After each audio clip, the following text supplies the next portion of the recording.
নিজেই কিন্তু খুব সমস্যার মধ্যে আছি। এটা তো গেল এদিকে। আর আমাদের যে শহীদ পরিবারগুলো আছে, তারা তো 2009 সাল থেকে দেখেছি যে আমাদের জুনিয়র যে ফ্যামিলি গুলো আছেন তাদেরকে একটা পাশ করে রাখে। মানে আমাদের ওনাদের কথা অনুযায়ী যে আমাদের হাজবেন্ডদের চাকরির সিনিয়রিটি কম, তারা আর্মিকে এরকম এত বড় কিছু দিতে পারেনি, ওনাদের অবদান অনেক বেশি। এখন ভাইয়া এখানে বলতে গেলে আমি বাংলাদেশ আর্মিকে অনেক রেসপেক্ট করি। এখানে আর্মি অর্গানাইজেশনকে তো আমি দোষ দিতে পারবো না, দোষ দিতে হবে আমার ব্যক্তিকে।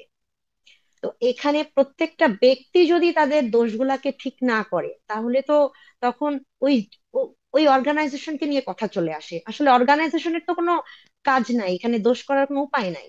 তো সেখানে দেখা যাচ্ছে আমাদের শহীদ পরিবার যখন আসছে, আমি প্রথমে যখন পিলখানা থেকে বের হয়ে আমার স্টেটমেন্ট দেওয়া শুরু করলাম, প্রথমেই আসি যে আমার সাথে কি ধরনের বিহেভিয়ার হয়েছে।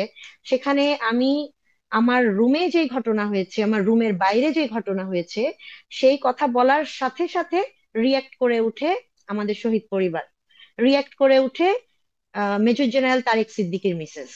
তো আমার কাছে এটা একটা দুঃখ যে কোথায় আমাকে আমাদের শহীদ পরিবার থেকে সাপোর্ট দিবে, কিন্তু আমি যেটাই বলছি, হ্যাঁ, যে আমি কোনো হিন্দি কথা কখনো শুনিনি।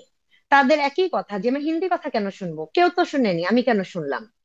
তো এই আগের কথা থেকেই যদি আসি, আমার যতবারই স্টেটমেন্ট নেওয়া হয়েছে, আবুল কাহার আকন নিয়েছে, আর্মি হেডকোয়ার্টারে নিয়েছে, মোট 3টা স্টেটমেন্ট নেওয়া হয়েছিল। নেওয়ার পরে আমাকে পাগল বানানো হয়েছে, আমার রেকর্ডিং নেওয়া হয়েছে। কিন্তু যখন তারা টাইপ করে নিয়ে আসছে, আমি পড়ার পরে দেখি ওখানে আমি যা যা বলেছি তার কোনোটাই নাই, একদম তাদের সাজানো।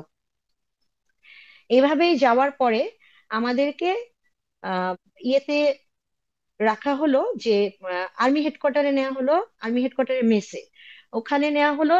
তারপরে হচ্ছে আমার ঠিক মনে নাই, সব ফ্যামিলিকে বসিয়ে সৈনিকদের একটার পর একটা ছবি দেখানো হলো। এটা কি প্রজেক্টরে নাকি বড় কোনো মনিটরে, এটা আমার ঠিক মনে নাই। তো দেখাচ্ছিল যে এইখান থেকে আমরা সৈনিকদেরকে সিলেক্ট করে আমরা সাক্ষী দিব। হ্যাঁ, যে এরপরে এ, এরপরে এ। তো আমাদের সবগুলো ভাবির মধ্যে যে রিয়াকশনটা হলো, যে আমরা তো সবাই ভিতরে ছিলাম না, মানে অনেকে এটা বললেন। তারপরে হচ্ছে যারা আমরা ভিতরে ছিলাম, আমাদের অনেকের মধ্যে এই কাজটা করলো যে আমরা তো কারো নামই জানি না। বেসিক্যালি যারা আমরা ভিতরে, মানে আমরা ঢাকায় থাকতাম না, আমরা তো তাদের চিনি না, আমরা কিভাবে নাম বলবো। তখন হচ্ছে ওয়েলফেয়ারের একজন অফিসার ছিলেন মেজর তারেক। উনি আহ উনি একদম লিখে দিলেন যে এভাবে আপনি নামগুলো মুখস্থ করেন। প্রত্যেকটা ভাবিকে উনি এভাবে হেল্প করলেন। আমাকে উনি বললেন যে ভাবি, আপনি অফিসে হোক, অফিস আওয়ারে পরে হোক, আপনার যখনই আটকে যাবে, প্রত্যেকের জন্য আমি সেট রেডি করে রেখেছি, এভাবে নাম, আপনি নাম মুখস্থ করবেন। এমনকি সিডি দিয়ে দিল প্রত্যেকটা ফ্যামিলিকে, যারা ভিতরে ছিলেন তাদেরকেও, যারা বাইরে ছিলেন তাদেরকেও, যে সিডি দেখেন, প্রতিদিন সিডি দেখেন, নাম দেখবেন, চেহারা দেখবেন, বারবার দেখবেন। এভাবে 6-7 মাস ধরে আমাদের মুখস্থ করানো হলো। তো আপনি দেখেন, কথা বলতে গেলে যে এই যে একজন অফিসার, যে উনি শিখিয়ে দিচ্ছেন যে এভাবে আপনি সৈনিকদেরকে মনে করেন, আপনি তো ট্রমায় ছিলেন, আপনার আসলে মনে নাই। তো আমার কথা হচ্ছে মেজর তারেক তো আমার সাথে ভিতরে ছিল না পিলখানায়, উনি কি করে জানলেন যে এই এই সৈনিকরা ভিতরে ছিলেন, তাই না? তো উনি যখন এগুলো করলেন, আমি তখন বললাম যে ভাই আমি এভাবে পারবো না। তখন উনি বলল যে ভাবি, তানভীরকে তো পাওয়া যায় নাই, জিনিসটা তো অন্যরকম হয়ে যাচ্ছে। প্রথমেই কিন্তু আমি যখন ভাই 10 মাস পর্যন্ত, 9 সালে 10 মাস পর্যন্ত ডিসেম্বর পর্যন্ত লাশটা রিসিভ করিনি, আমাকে 2টা ডেথ সার্টিফিকেট দেয় নিখোঁজ হিসাবে। 3 নাম্বারটা আমার কাছ থেকে মিসিং, আমার বাসা থেকে তো একসাথে 4টা চুরি হয়ে গেছে, 3 নাম্বারটার কোনো কপি ছিল না, এর জন্য এটা কি লেখা ছিল আমার মনে নাই।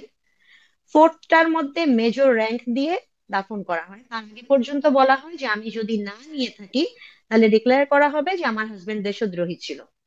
আর আমাদের শহীদ পরিবার বলে যে 6 জনকে যে পাওয়া যাচ্ছে না, সেই 6 জন হচ্ছে হত্যাকাণ্ডের পিছনে আছে, এই সৈনিকদের সাথে ঘটিয়ে তারা পালিয়ে গেছে। তো ভাবিয়া যেহেতু আমাদের সবার সিনিয়র, মানে আমার থেকে আর 5 জন সিনিয়র, তারা দেখা গেল বলছে ডিএনএ টেস্টে মিলে যাচ্ছে, তারা কিন্তু লাশ একে একে নিয়ে নিয়েছে। আমার সাথে আরেকজন ভাবি ছিলেন, মেজর গাজ্জালির মিসেস। উনি আমার সাথেই লাস্ট পর্যন্ত 10 মাস পরে ডেড বডি দাফন হলো ভাইয়ের, বাট ওটাও ভাইয়ের ডেড বডি না। তো আমাদেরকে কিন্তু এভাবেই বলা হয়েছে।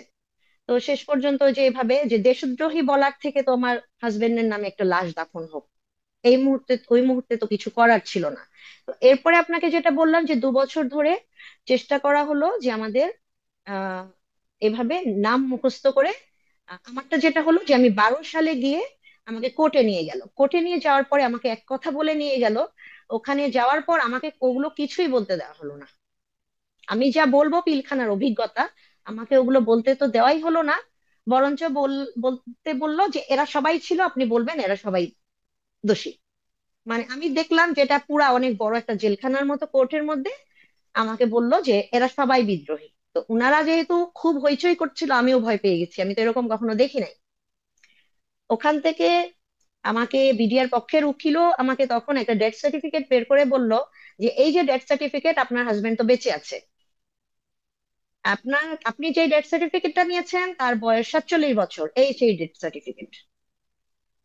আমি তখন সাথে সাথে ঘুরে আমাদের ওখানে যে মোশাররফ হোসেন কাজল ছিল লয়ার, সবার সামনেই আমি তাকে কোর্টের মধ্যে জিজ্ঞেস করছি যে আর মেজর তারেক ছিল আমার পিছনে দাঁড়ানো ওয়েলফেয়ারের।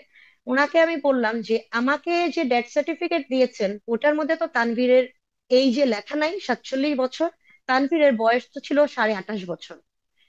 47 বছরে উনার কাছে ডেথ সার্টিফিকেটে লেখা কেন? মানে আমার কাছে ব্যাপারটা একদম অন্যরকম লাগলো। আমি আর ওই ধরনের কথাবার্তাই বললাম না। আমাকে যেগুলো শিখিয়ে বলার চেষ্টা করা হয়েছিল আমি ওখান থেকে চলে আসতে নিলাম। তখন আমাকে বরঞ্চ ভয় দেখালো আহ মোশাররফ হোসেন কাজল, যে আপনাকে তো এখন অ্যারেস্ট করবে, আপনি যে কোর্ট থেকে নেমে আসলেন আপনাকে তখন অ্যারেস্ট করাবে বিডিআর এর উকিল। মানে এমন একটা অবস্থা, আমি আপনাকে ওখানে কি আর বলবো। যাই হোক, আমি কোর্টে পরে আবার উঠে সরি বললাম, সরি বলে তারপরে সেদিন বাসায় আসলাম। বাসায় আসার পর মেজর তারেক আমাকে ফোনে অনেক বকাঝকা করলেন যে আমি একদম সবকিছু নষ্ট করেছি, এরকম ভাবে আমাকে এভাবে এত ভাবে রেডি করে নিয়ে গেল। তার মানে দাঁড়াচ্ছে কি, যে একজন ওয়েলফেয়ারের মেজর আমাকে শিখিয়ে পড়িয়ে দিচ্ছেন যে আমি গিয়ে বিডিআর এর সৈনিকদের বিপক্ষে এভাবে কথা বলবো। তো আমার কথা হচ্ছে ভাই, আমি যাদেরকে শুধুমাত্র দেখেছি আমি তো তাদের কথাই বলবো, এর বাইরে তো কিছু বলবো না। আবার যেখানে আমি নিজ কানে ভিন্ন ভাষী শুনেছি, হিন্দি ভাষা শুনেছি, আমি সেটুকুই বলবো, এর বাইরে তো বলবো না। আবার আমার রুমের ঢুকলো মেজর মোকারম, রুমের বাইরে উনি থাকলেন, অথচ উনার কথা বলাতে গতকালকে রাওয়াতে একটা প্রোগ্রাম ছিল, সেখানে দেখা যাচ্ছে যে ওখানে আলোচনা সভা ছিল। সেই আলোচনা সভায় আপনার স্বাধীন তদন্ত কমিশন আমাদের সাথে আলোচনা সভার জন্য ডেকেছেন যে এই এতদিন কি হয়েছে এগুলো নিয়ে আলাপ আলোচনা হবে। সেখানে দেখা যাচ্ছে নর্মালি আলাপ আলোচনা হচ্ছে, কিন্তু কমপ্লেন করছেন আমাদের শহীদ পরিবারের মুজিব ভাবি, major Mokarram, lieutenant colonel Kamruzzaman, আহ, আরেকজন শহীদ পরিবার মানে আরেকজন সুবেদার মুজিবের ছেলে, উনি, এই কয়টা মানুষ আমার জন্য কমপ্লেন করছে যে আমি তাদের জন্য বিভিন্ন জায়গায় প্রোপাগান্ডা ছড়াচ্ছি। তা আমি খুবই আশ্চর্য হলাম যে আমার সাথে যে জিনিসগুলা ঘটেছে, যে আমি যা দেখেছি ওগুলো আমি কোথাও বলতে পারবো না। আমাকে স্টেটমেন্ট দিতে দেয়নি, আমাকে কর্নেল মুজিব ভাবি যে কোনো জায়গায় 9 সালেও স্টেটমেন্ট দিতে দেয়নি। এখন আমি 24 সালের অগাস্টে একটা প্রেস কনফারেন্স ছিল, সেই প্রেস কনফারেন্সে প্রথম 17ই আগস্টের আগে 14ই আগস্টে ওনাকে বললাম যে আমি আমার হাজবেন্ডের ব্যাপারটা এখন রিভিল করতে চাই, যেহেতু আপনারা সবাই জানেন। তখন উনি তো আমাকে বাধা দিলই, ওনার সাথে আরো দুজন ভাবি বললেন। কিন্তু এইখানে বাধা দেওয়াতে উনি চ্যাটিং এর মাধ্যমে বাধা দিয়েছেন। সেই স্ক্রিনশট গুলো আমার কাছে আছে, উনি ভয়েস মেসেজ পাঠিয়েছেন আচ্ছা। সেগুলো।